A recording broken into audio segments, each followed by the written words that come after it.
Hollywood silver screen presenting Madame Web. कहानी की शुरुआत में हमें अमेज़न के जंगल में दो लोगों को कुछ रिसर्च करते हुए दिखाया जाता है। ये दो लोग कॉन्स्टेंस वेब और एस्कील सिम्स हैं। इन जंगलों में कॉन्स्टेंस एक खास किस्म के स्पाइडर को ढूंढ रही है जिसमें उसका साथ एस्कील दे रहा है। वो कॉन्स्टेंस को बोलता है कि तुम्हें काफी दिन हो गए हैं इस स्पाइडर को ढूंढते हुए, जिस पर कॉन्स्टेंस उसको बोलती है कि ये स्पाइडर ह्यूमन इवोल्यूशन की सबसे बड़ी खोज साबित होगा। इन स्पाइडर्स के वेनम में जो पेप्टाइड्स हैं, वो खुद के सेलुलर स्ट्रक्चर को सुपरचार्ज रखते हैं, जिस वजह से ये स्पाइडर्स ह्यूमन की किसी भी बीमारी को चुटकियों में ठीक कर सकते हैं। और सिर्फ इतना ही नहीं, ये उनकी सेल्स को भी रीजनरेट करने की पावर्स को बढ़ा देते हैं। लेकिन सबसे बड़ा सवाल यहाँ पर ये आता है कि अभी भी स्पाइडर्स कॉन्स्टेंस को नहीं मिली है। यहीं पर हम एस्कील को लास एरानास मेंशन करते हुए भी सुनते हैं। और आपको पता है, लास एरानास माइथोलॉजिकल स्पाइडर पीपल को कहा जाता है, जिनके अंदर स्पाइडरमैन जैसी पावर्स होती हैं। अब चूंकि कॉन्स्टेंस एक साइंटिस्ट है, इसीलिए वो ऐसी पौराणिक बातों पर विश्वास नहीं करती है। जिसके बाद हमें एस्कील को इनके बेस सेंटर पर दिखाया जाता है, जहाँ अचानक से कॉन्स्टेंस आती है और सबको बताती है कि उसको वो स्पाइडर मिल गई है। कॉन्स्टेंस बहुत खुश होती है क्योंकि अब वो कई ऐसी लाइलाज बीमारियों को ठीक कर सकती थी जिनका इलाज ह्यूमन रेस के पास नहीं था। लेकिन उसको पता नहीं था कि उसकी ख्वाहिश से बड़ी किसी और की ख्वाहिश थी। एस्कील कॉन्स्टेंस को उस स्पाइडर के लिए धोखा दे देता है। वो बोलता है कि मैंने इस पल का बहुत बेसब्री से इंतजार किया है। वो कॉन्स्टेंस और बाकी सभी दूसरे लोगों को शूट करके उस स्पाइडर को वहां से लेकर भाग जाता है। कॉन्स्टेंस वहां पर पड़े हुए अपनी आखिरी सांसें गिन रही होती है कि तभी हमको पेड़ों के ऊपर कुछ अजीब से हलचल दिखाई देती है और अगले ही पल वहां पर कुछ अजीब से लोग आते हैं और कॉन्स्टेंस को अपने साथ ले जाते हैं। ये लोग वही माइथोलॉजिकल पीपल हैं जिनके बारे में हमने एस्कील को बात करते हुए सुना था। कॉन्स्टेंस प्रेग्नेंट होती है, इसलिए उसे और उसके बच्चे को बचाने के लिए ये लोग उसी स्पाइडर का इस्तेमाल करते हैं। कॉन्स्टेंस एक बेटी को जन्म देती है, जिसके पैदा होते ही वहां पर मौजूद सेंटियागो बोलता है कि ये बच्ची बहुत पावरफुल है जो भविष्य में बड़े बड़े कामों को अंजाम देगी। जिसके बाद हमें कहानी सीधा 30 साल बाद यानी कि 2003 में दिखाई जाती है। इस टाइमलाइन को याद रखिएगा, ये बहुत इंपॉर्टेंट टाइमलाइन है। इसमें एक मैसेज छुपा है जो आपको डिकोड करना है। अब कहानी में हम आगे एक पैरामेडिक टीम को देखते हैं जो किसी पेशेंट को अस्पताल पहुंचाने का काम कर रही है। इस पैरामेडिक टीम में कैसी यानी कि कैसेंड्रा वेब और बेन पार्कर हैं। ये दोनों ही अपने काम में बहुत अच्छे हैं। कैसेंड्रा अपनी रोज की लाइफ में काफी बिजी रहती है, लेकिन असल में वो बहुत अकेली है।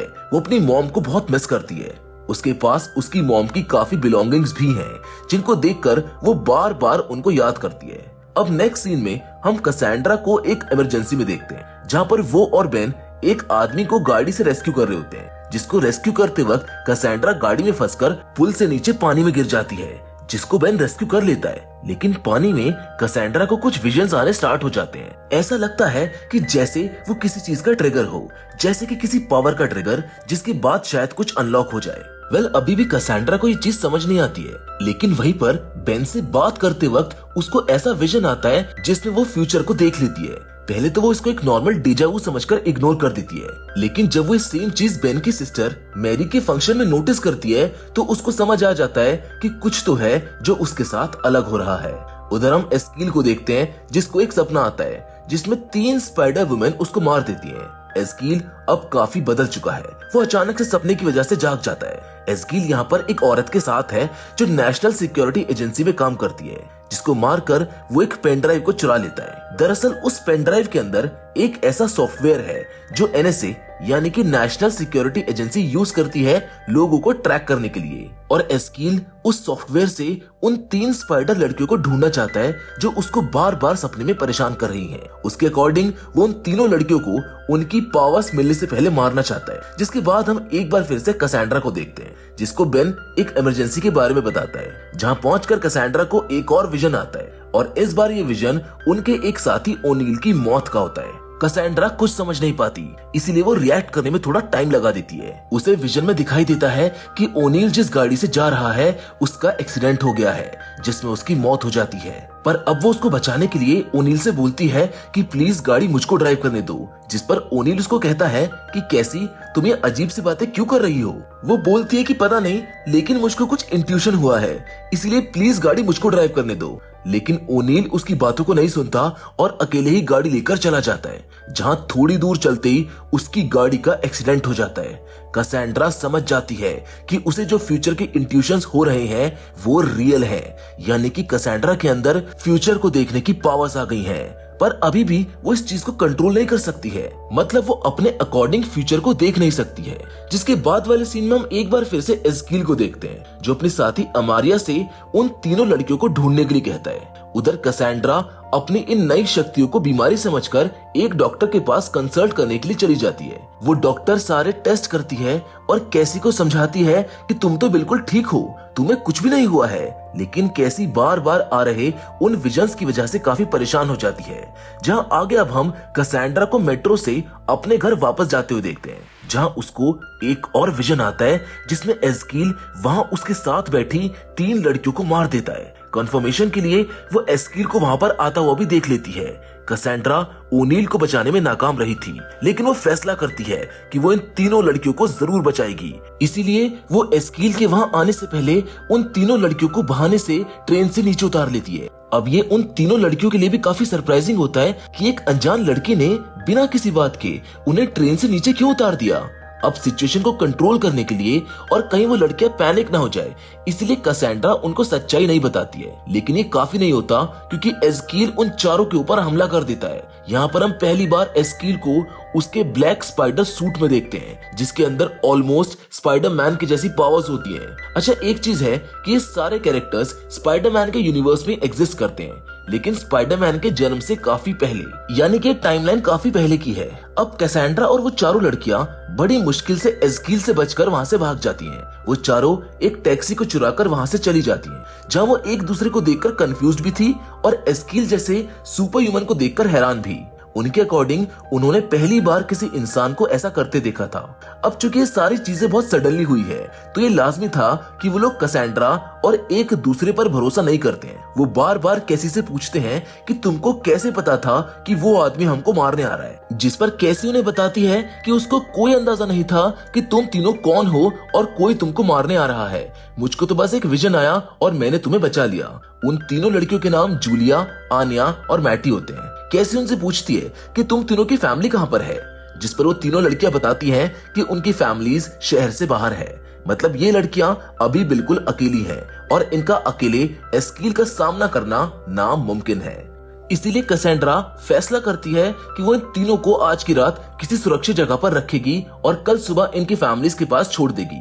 कैसेंड्रा छुपते छुपाते इन्हें एक जंगल में ले जाती है, जहाँ चारों आसानी से छुप सकती थी। अब छुपने के लिए जगह तो मिल गई है, लेकिन एक सवाल का जवाब अभी भी इनको नहीं मिला था कि आखिर वो स्पाइडर इंसान कौन था और क्यों इनको मारना चाह रहा था। इन चारों की बातों में कैसेंड्रा को अपनी मॉम के बिलोंगिंग्स याद आते हैं, जिसमें कैसेंड्रा ने उनकी डायरी में स्पाइडर पीपल यानी कि लास अरनास के बारे में पढ़ा था। इसीलिए कैसेंड्रा सवालों के जवाब को ढूंढने के लिए उन तीनों लड़कियों को जंगल में महफूज छोड़कर वापस अपने घर आ जाती है। वो अपनी मॉम के सारे नोट्स को पढ़ती है, जिसमें उसको स्पाइडर पीपल के सिक्स सेंस और सुपरनैचुरल स्ट्रेंथ के बारे में पता चलता है। अब चूंकि कैसेंड्रा के पास भी सिक्स सेंस आ गई थी, इसलिए वो भी एस्कील की तरह दीवार पर क्रॉल करने की कोशिश करती है, लेकिन वो नाकाम हो जाती है। पर स्टिल अब उसको कुछ सवालों के जवाब मिल चुके थे। वो अपने मॉम के सामने उसकी मॉम और एस्कील की एक फोटो को भी देखती है, जिसको देखकर वो समझ जाती है कि हो ना हो इन सब का और एस्कील का उसके साथ कोई ना कोई कनेक्शन तो जरूर है। उधर जंगल में वो तीनों लड़कियां भूख की वजह से जंगल को छोड़कर एक मोटेल में चली जाती हैं, जहां पर उनकी हरकतें लोगों का ध्यान उनकी ओर आकर्षित कर देता है, जिस वजह से एस्कील भी उनको ढूंढ लेता है। उधर कैसेंड्रा वापस उसी जगह आती है जहां पर उसने उन तीनों को छुपने के लिए बोला था, जिन्हें वो वहां पर ना पाकर मोटेल की तरफ चली जाती है, जहां पर उसको एक और विजन आता है, जिसमें फिर से एस्कील उन तीनों को मार देता है। इसीलिए इस बार वो अपने विजन को अच्छे से समझकर ठीक उसी समय वहां पर पहुंचती है जब एस्कील गेट पर खड़ा होता है। और इससे पहले कि वो उन लड़कियों को कुछ कर पाता, कैसेंड्रा गाड़ी से उसको टक्कर मारकर घायल कर देती है। वो चारों वहां से एक बार फिर से बचकर निकल जाती हैं, लेकिन वहां से जाते वक्त एस्कील कैसेंड्रा का हाथ पकड़ लेता है, जिसकी वजह से उसका जहरीला वेनम कैसेंड्रा के अंदर चला जाता है। वो वेनम इतना ज्यादा टॉक्सिक होता है कि नॉर्मल इंसान उसको झेल ही नहीं सकता है, लेकिन कैसेंड्रा, जिसको पावर्स उन्हीं स्पेशल स्पाइडर्स की वजह से मिली थी, वो उस वेनम को झेल लेती है। वो उन तीनों लड़कियों को लेकर एक होटल में चली जाती है, जबकि उधर एस्कील अपनी असिस्टेंट अमारिया से पूछता है कि वो चौथी लड़की कौन है जो उनको बचा रही है और वो ऐसा कैसे कर पा रही है, मानो उसको पहले से ही सब कुछ पता हो कि आगे क्या होने वाला है। जिस पर अमारा उसको बताती है कि उसका नाम कैसेंड्रा वेब है, जो किसी कॉन्स्टेंस वेब की बेटी है। जिसको सुनकर एस्कील कहता है कि ये तो नामुमकिन है। उधर कैसेंड्रा को रात में एक और विजन आता है, जिसमें उसको ये मालूम हो जाता है कि आखिर एस्कील क्यों इन तीनों लड़कियों के पीछे पड़ा है। वो जान जाती है कि फ्यूचर में इन तीनों लड़कियों को पावर्स मिलेगी, लेकिन फिर भी अभी भी कुछ सवाल ऐसे थे जिन्हें जानना कैसेंड्रा के लिए बहुत जरूरी था। उसे अपने विजन में वो जगह भी दिख जाती है जहाँ पर उसको उसके सारे सवालों के जवाब मिलने वाले थे। इसीलिए वो उन तीनों लड़कियों को बेन पार्कर के पास महफूज छोड़कर पेरू के लिए निकल जाती है, जहाँ कैसेंड्रा की मुलाकात सैंटियागो, जिसने उसकी मॉम को बचाया था, उससे होती है। कैसेंड्रा उससे पूछती है कि कौन हूँ मैं और मेरे साथ ही क्या हो रहा है। अच्छा, कैसेंड्रा अपनी मॉम से नफरत करती है क्योंकि उसको लगता है कि जब वो पैदा होने वाली थी तब उसकी मॉम ने उससे ज्यादा अपने काम को प्रेफरेंस दी थी। इसीलिए सैंटियागो उसको एक विजन दिखाता है जिसमें कैसी की मॉम कॉन्स्टेंस को ये मालूम पड़ता है कि उसकी बेटी उसके पेट के अंदर ही एक बीमारी से ग्रसित है जिसका इलाज होना नामुमकिन है। लेकिन कॉन्स्टेंस इस बात को मानने से इनकार कर देती है।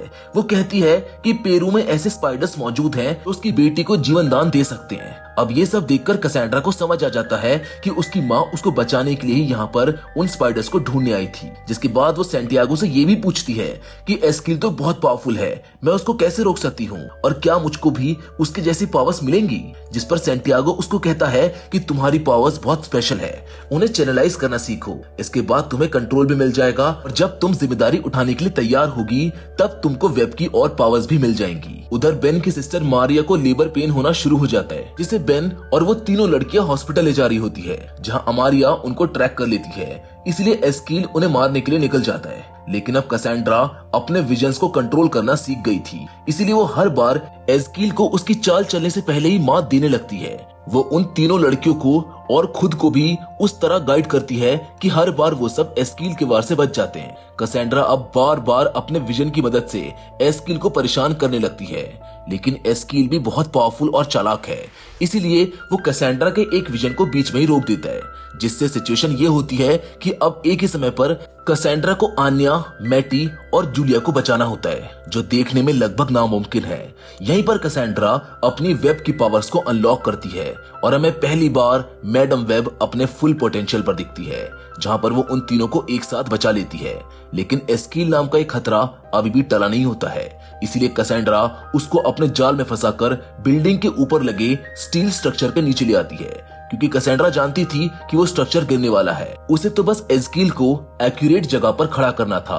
वो ऐसा ही करती है और वो आयरन स्ट्रक्चर गिरने की वजह से एस्कील मारा जाता है, जिसके मरने से पहले कैसेंड्रा उससे कहती है कि तुम्हारी मौत की वजह वो तीनों लड़कियां नहीं थी, तुम शुरुआत से ही गलत सपने को चेस कर रहे थे। तुम्हारी मौत की वजह मैं थी और ये मेरा और मेरी माँ का बदला है तुमसे। इतना कहते ही कैसेंड्रा भी उस स्ट्रक्चर के साथ नीचे पानी में गिर जाती है, जिसे ये तीनों लड़कियां अपनी जान पर खेलकर बचा लेती हैं। जहां आगे अब हमको अस्पताल का सीन दिखाया जाता है, जिसमें कैजी की आंखों पर चोट लगने की वजह से उसकी आंखों की रोशनी चली गई है, लेकिन फिर भी वो सब कुछ देख सकती है। जहां एंड में तीनों लड़कियां कैसी को शुक्रिया अदा करती हैं, जो अब उसी के साथ उसके घर में रहती हैं। वो तीनों लड़कियां कैजी से पूछती है कि क्या तुम अब भी हमको देख सकती हो, जिस पर कैसी मुस्कुराते हुए कहती है और भी बेहतर तरीके से। जिसके साथ ये फिल्म यहीं पर खत्म हो जाती है। वेल, ये तो भी शुरुआत थी, क्योंकि ये फिल्म स्पाइडरमैन यूनिवर्स की एक कड़ी है और इस फिल्म में स्पाइडरमैन कहा था, मुझे ट्रू स्पाइडरमैन फैंस को बताने की जरूरत नहीं है। लेकिन फिर भी अगर आपने नोटिस किया है तो प्लीज कमेंट बॉक्स में शेयर जरूर करें। बाकी फिलहाल तो इस वीडियो में बस इतना ही, लेकिन हम फिर से जरूर मिलेंगे और वो भी एक और नई यूनिक कहानी के साथ।